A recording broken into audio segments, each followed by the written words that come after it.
So after the amazing success of my Beyond Magnetic video, by the way, I read all the comments, and I was happy to hear some of your opinions, but some of you just got to know what the word opinion really means. Anyway, but that is not the subject. The subject today is Load and Reload, of course. Now, Load was released at the very end of the Millennial Era, June 1st, 1996. And its sister album, Reload, was released a little over a year later at the start of the Gen Z era, that being in November 18th of 1997.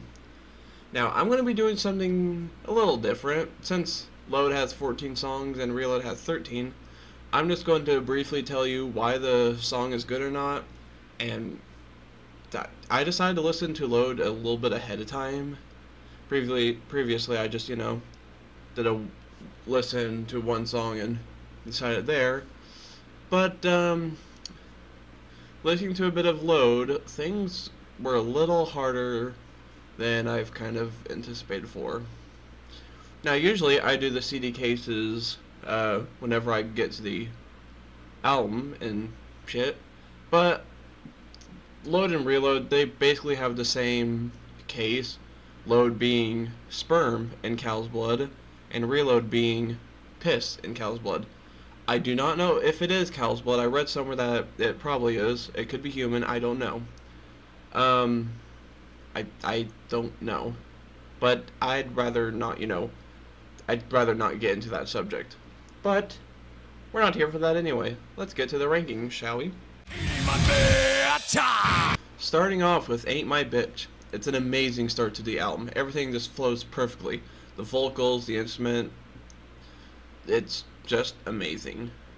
And listening to this, I'm thinking, is this really the worst era of Metallica? Because this song is not that bad. I give it a 9 out of 10. The intro to 2x4 is amazing. Guitars harmonize so well. Lyrics are also good. I don't see myself going out of my way to find the song, but I would still rock out to it if it does came on. I give it a 7 out of 10.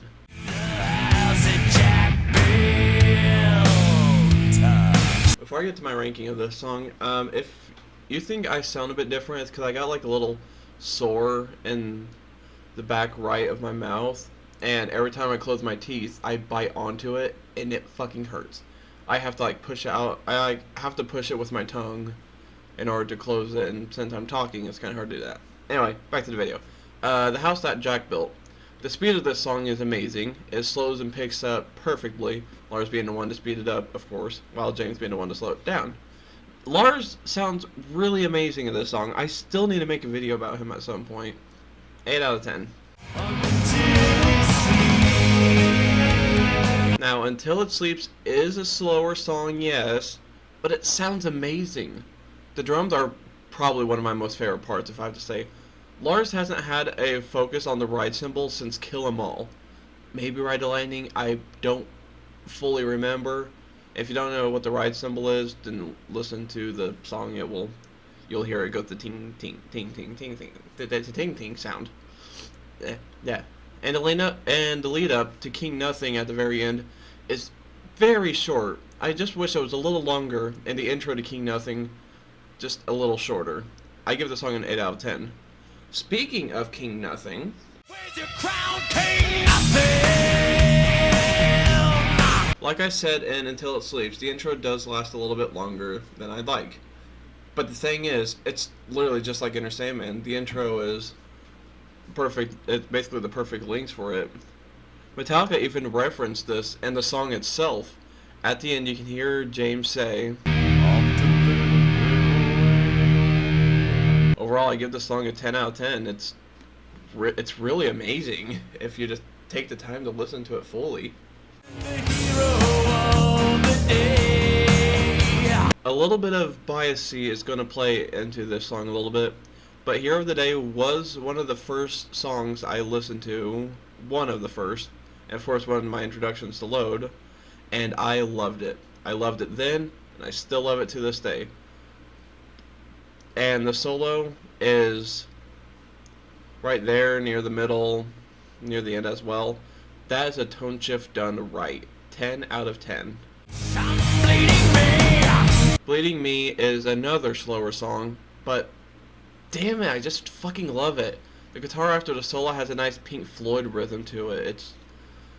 It's just an amazing song. This song is so good. I recommend. It's the perfect song to just blast in a garage. An unfinished project car, sitting on jack stands. You're just hanging out with friends, sitting in lawn chairs, drinking a Coors Light. It's just right now. This album is kind of perfect for that, and it's become one of my more favorite ones. This song also gets a 10 out of 10. I never really listened to Cure, so I don't have any memories with it, but sadly, this is also one of those songs I kind of won't go out of my way for, and if it does, I actually might skip it, unlike one of the previous ones. It's still good, though, don't get me wrong.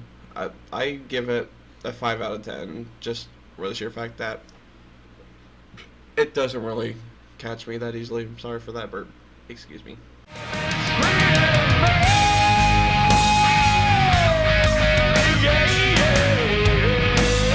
If I complained about the intro to King Nothing, this one is longer and has cuts. But the cuts are actually not that bad for this. They're followed by a reverb, and I do love me a bit of reverb. Reverb. It's not bad, but the album does have better. Okay, you know what, I'm kind of starting a little bit. I'm knowing a little bit of a decline here as the songs keep progressing, because this one gets a 6 out of 10. I know it's higher than Cure, but it's still not fully the best. The start is slow, but everything does pick up afterwards. Not really much to say about Wasting My Hate. The song is just it's a decent time to listen to. I do recommend putting on headphones and just, I guess you can work with it maybe in the background. That's kind of what I do with all these songs, and you know, writing up scripts. 7 out of 10.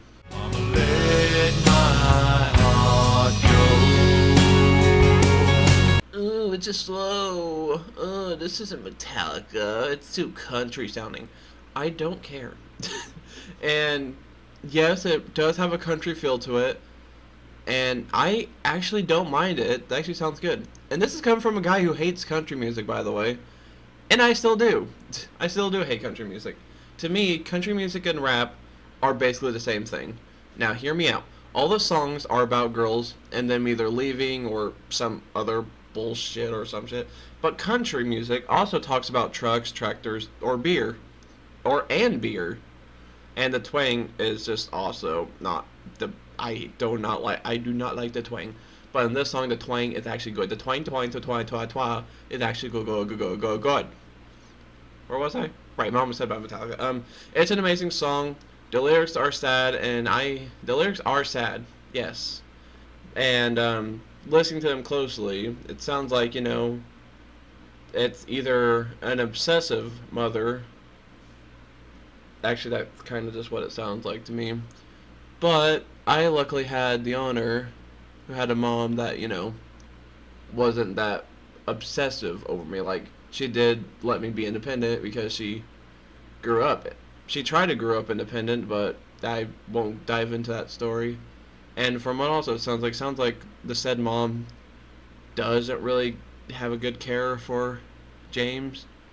And I also have the honor of a mom who loved me until the day she passed. Yeah, and a lot of people don't have that, which is actually really sad if you think about it. I can't physically or emotionally rate the song any lower than a 10 out of 10. It's just... the song is just amazing.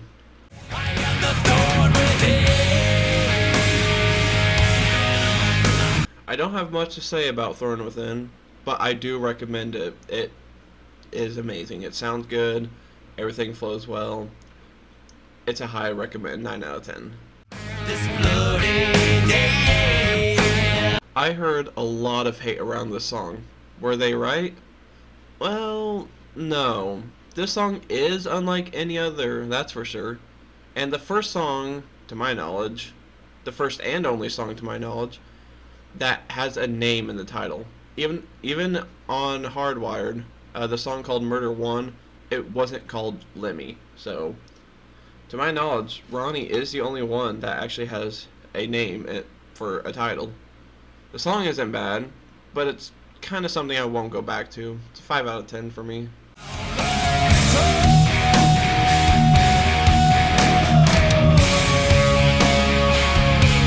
The last song on the album, number 14. And fuck is this a good one. It just sounds amazing.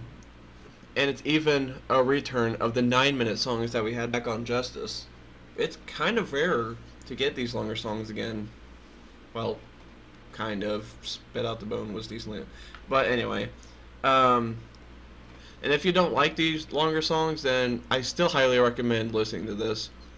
This song is just the perfect song. Just put on headphones, sit back, relax, and just enjoy.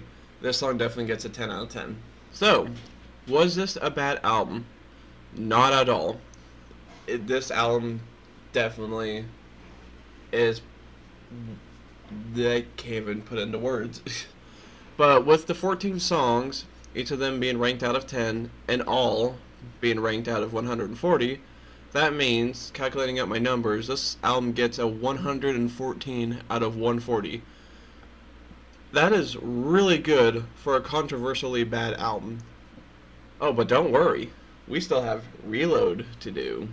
Give me fuel! Now that I'm actually dissecting this song and, taking a very deep listen to it, it is an amazing song to listen to. But I do recommend that you do not drive while listening to this song. One moment you're going, 60 on the highway. Next thing you know it, you're on an interstate in a different state, going over 100 miles an hour. No, this hasn't happened to me, but I have a feeling it probably has happened to someone in the past. This song does get a 10 out of 10. While making this video is kind of I'm not diving that deep into it because since I'm doing 2 albums, I just don't want to, have a deep dive into all these songs. But I have a feeling this song has a story behind the lyrics. But, like I said, I'm not going to fully dive into it. I'm just here to figure out if the songs are good or not. And this song, while high-paced, it just isn't my go-to. The special guest vocalist doesn't add much and might even make the song a little worse. No hate to her. Please do not go out of your way just, to hate on her for this song. But she is definitely just unneeded. 4 out of 10. Let's dance. After listening to Memory Remains, this song is definitely a good comeback. And like I said with some Load songs, I don't have much to say about this, and I also don't see myself coming back to it, but it's definitely a good listen for like a first try and maybe come back to it a few years later. 7 out of 10. Did The Unforgiven really need a sequel? Well, it's now a trilogy, so I guess so. I guess Metallica was just running low on ideas at that time. Same for Death Magnetic. Anyway, besides that, this song is actually really fucking good. That was an unneeded swear. I apologize. This song is actually really good. It does sound like its predecessor on the Black Album.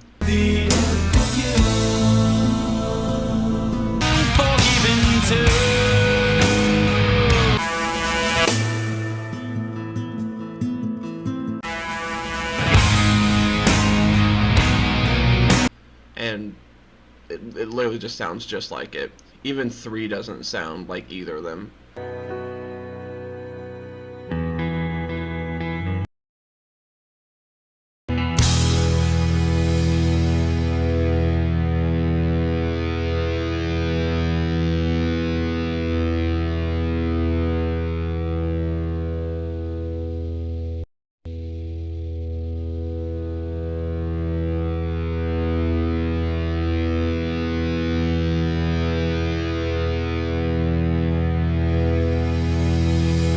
But no matter how much I try, I just cannot hate this song. It's just an amazing time to listen to. 9 out of 10. Oh, but you guys aren't ready. Get ready for some fun time because bringing up some of my Saint Anger points, I hate it when an artist, music or something else, they just think they're better than everyone because they're famous. The lyrics bring this up a bit, and I'm sorry, but this song is very much skippable. It's even in the title, Better Than You. Sadly, though, it does still rock, and I cannot place it lower than a 6 out of 10. There ain't no heroes here. I have nothing much to say about Slither. It's not a bad listen, but it feels like we're back. It feels like we are definitely back into the "I'm better than you" stuff. Seems like I know where it definitely got its start at. 6 out of 10. So wash your face away with dirt. Carp Dem Baby. This song has such a strange name. I always had trouble saying the song's name. And whenever I try to get my car to play it, because sometimes I would be like, I'll be in this kind of song mood, and I'll be like, hey, can you play this? It can't find it. At all. Well, now my card can't find anything, period. I'm pretty sure some files on my USB just can't be read, so my vehicle is just like, fuck you, I cannot read any of these. Besides that, the song is a 4 out of 10. They're just not that much to engage the listener in the song whatsoever. This song should have been on load, if you get what I mean. Bad. Seed. Load. I'm sorry. From what it sounds like, Metallica is in they're in their bad boy phase again. You know, we're bad, we're cool, we're bad to the bone. It's bad, they're bad, all right. But unlike Kill 'Em All for their bad boy phase, this one just kind of is doo-doo. It sucks. The song though isn't bad.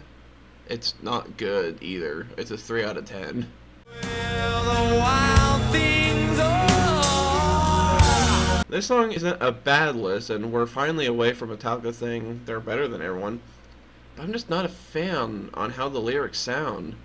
That they at least match the instruments during most parts, but after James is done singing, the instruments feel like they need to pick up pace again. They're like, oh, come on, we gotta get faster. This is Metallica after all. No, it's 6 out of 10. Not low, but not high. The instruments definitely save it. Alright, well, that was a short break. We're back to Metallica thinking they're better again. This time, the song has a so what feel to it. And if you don't know what that song is, just take a little stroll over to Metallica's Garage Inc. album, and you should find it there. The song is called So What. Have fun. Other than that, the song is actually fast, but fast does not always equal good. It's a 4 out of 10.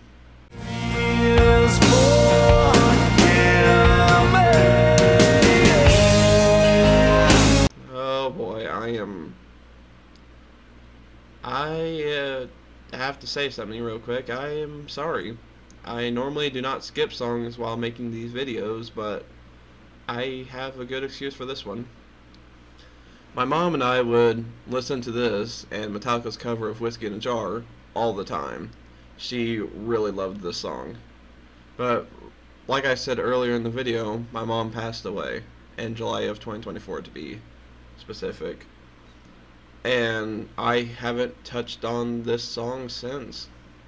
I did listen to it at one moment, but while listening to it, I just broke down. I can't emotionally listen to the song again. The song is amazing from what I remember though, but I just can't. 10 out of 10. Let's try and line things up, shall we? Attitude. I can't describe the song easily. From what it sounds like, it's James saying that he's born a badass. But the lyrics don't fully say that, so I'm unsure. It doesn't sound bad at all, so it gets an 8 out of 10 from me. The intro to Fixer, it doesn't sound good at all. It takes over a minute, and then things pick up immediately. I know it's an 8-minute song, but unlike the Outlaw Torn, this song has nothing really to hook onto you, not even the metallic effect on James' vocals. Metallica. Oh, that doesn't help it though. The song's still a 5 out of 10. Out of 130 points for Reload, that was 13 songs. This album gets an 82. That is... ow. Congrats if you made it this far in the video. You made it to the outro. Woohoo! Now, I want to bring up the title. Does Load and Reload deserve the hate? Well, yes and no. Out of both albums, I see people hating on Load a bit more, since, you know, Reload has Fuel and Unforgiven 2. But in my opinion, and as you saw by this video, Load is just a better album, by 32 points specifically. And that is of course not including the factor that Reload was out of 130 points and Load was out of 140. So, really, which one is kind of the better one out of the two for me? And if you do think Reload is better than Load, please kindly let me know in the comments. I'd actually love to hear what you have to say. And with that all being said, this has been Bon and Dead, signing off.